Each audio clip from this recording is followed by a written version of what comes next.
Assalamualaikum warahmatullahi wabarakatuh. Perkenalkan, nama saya Tiara Zahrani dari kelas C9 Manajemen dengan nomor NPM 112111353. Di sini saya akan meresum materi mengenai Marifatullah dari materi 1 sampai 4. Marifatullah ahamiyatu marifatullah. Pertama, urgensi mengenal Allah. Marifah berasal dari kata arafah, yarifu, marifah yang berarti mengenal. Marifatullah berarti usaha manusia untuk mengenal Allah, baik wujud maupun sifatnya.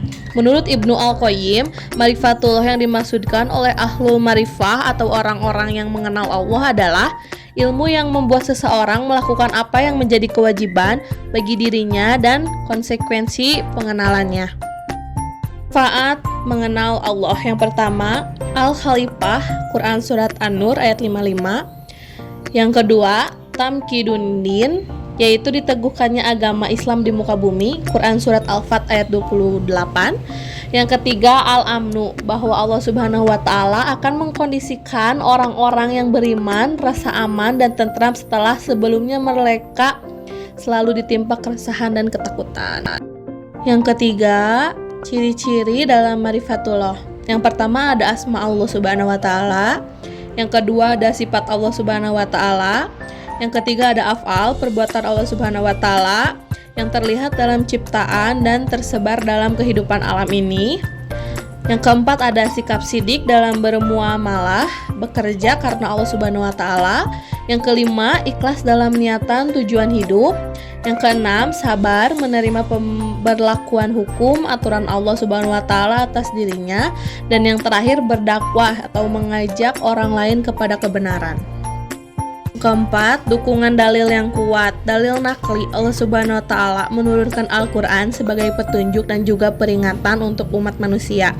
Firman Allah dalam Quran Surat Al-An'am ayat 19.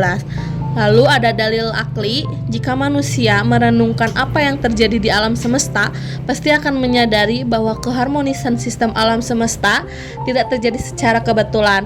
Pasti ada yang maha mengatur dan maha menjaga atas hal ini. Dialah Allah Subhanahu wa Ta'ala dalam Quran Surat Al-Imran ayat 190. Lalu yang terakhir ada dalil fitrah. Jika manusia menggunakan fitrahnya, maka dia pasti akan menyatakan bahwa tiada Tuhan selain Allah yang maha menciptakan alam beserta isinya. Quran Surat Al-Araf ayat 172. Kelima, sarana-sarana yang menghantarkan seseorang pada Marifatullah adalah yang pertama, akal sehat, yaitu merenungkan ciptaan Allah Subhanahu wa Ta'ala, Quran Surat 10 ayat 10. Yang kedua, para Rasul, Quran Surat 57 ayat 25. Lalu yang terakhir ada asma dan sifat Allah Subhanahu wa Ta'ala. Yang keenam, cara mengenal Allah Subhanahu wa Ta'ala.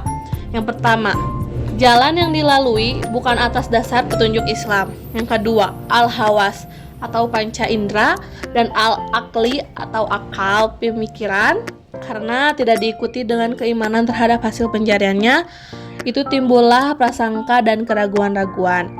Al-tiyab, dan pada akhirnya membuat mereka menjadi kafir. Yang ketujuh, jalan yang dilalui berdasarkan petunjuk Islam dengan menggunakan prinsip keimanan dan akal pemikiran melalui tanda-tanda al-ayat, yaitu melalui ayat kauliyah atau Al-Quran dan hadis. Lalu ada ayat-ayat kauniyah atau alam semesta dan melalui mujizat. Lalu nomor 8, yang terakhir, jalan penghalang dalam Marifatullah. Yang pertama ada al-kubru atau sombong. Yang kedua ajjulmu atau jolim. Yang ketiga ada al-kazibu atau dusta. Yang keempat ada al-kufusu atau fasik. Yang kelima ada al-kufru atau ingkar. Yang keenam ada al-fasadu atau fasad. Yang ketujuh ada al-ghafiyah atau lengah. Dan yang terakhir ada kasratul ma'asi, banyak berbuat durhaka. Selanjutnya ada atorik Marifatullah atau jalan untuk mengenal Allah Subhanahu wa Ta'ala. Itu melalui ayat-ayat Allah. Yang pertama ayat kauliyah, firman Allah, Al-Quran, Quran Surat 95 ayat 1 sampai 5. Perjalanan untuk mengenal Allah melalui ayat-ayat kauniyah biasanya panjang. Itu pun akhirnya kembali kepada ayat-ayat kauniyah Al-Quran karena Al-Quran menyebutkan Allah secara jelas. Yang kedua ada ayat kauniyah, ayat atau tanda sujud di sekeliling yang diciptakan oleh Allah Subhanahu wa Ta'ala. Ayat-ayat ini adalah dalam bentuk benda, kejadian, peristiwa tersebut yang ada di alam ini. Surat 41 ayat 53. Selanjutnya ada tauhidullah atau menghayati kehadiran Allah Subhanahu wa Ta'ala. Pengertian tauhid. Tauhid berasal dari kata wahada yuwahdihu, tauhidan yang artinya menyatukan, menyesakan dan mengakui bahwa sesuatu itu satu. Adapun yang dimaksud dengan makna harifah tersebut adalah mengesahkan atau mengakui dan meyakini akan keesaan Allah Subhanahu wa Ta'ala. Lawan dari tauhid adalah syirik, untuk menyetukan atau membuat tandingan kepada Allah Subhanahu wa Ta'ala. Lalu ada pembagian tauhid. Tauhid dibagi menjadi 4, yaitu tauhid uluhiyah, tauhid ubudiyah, tauhid istiqomah, tauhid asma washukat. Tauhid di dalam kehidupan itu pada bidang pendidikan, iptek, sosial budaya, ekonomi dan politik. Lalu ada hakikat dan inti tauhid adalah agar manusia memandang bahwa semua perkara berasal dari Allah Subhanahu wa Ta'ala, dan pandangan ini membuatnya tidak menoleh kepada selamanya tanpa sebab dan peraturan. Lalu kesempatan tauhid itu ada 2, yaitu pentingnya mempelajari tauhid dan yang kedua kewajiban untuk bertauhid. Ada kedudukan ilmu tauhid dari taraf semua ilmu. Ilmu tauhid ini ilmu yang paling mulia karena objek pembahasannya adalah sesuatu yang paling mulia. Lalu ada tingkatan tauhid. Tingkatan tauhid dibagi menjadi 4. Yang pertama itu tauhid zat Allah. Lalu ada tauhid dalam sifat-sifat Allah. Lalu ada tauhid dalam perbuatan Allah, dan yang terakhir ada tauhid dalam ibadah. Yang terakhir ada al-adillah ala wujudillah atau bukti keberadaan Allah Subhanahu wa Ta'ala. Eksistensi Allah adalah bagaimana mendalami pengertian akan keberadaan Allah itu sendiri. Eksistensi Allah Ta'ala diantaranya dikuatkan oleh dalil-dalil. Yang pertama ada ad-dalilul fitri atau dalil fitrah. Yang kedua ada ad-dalilul hisri atau dalil yang dapat diindera.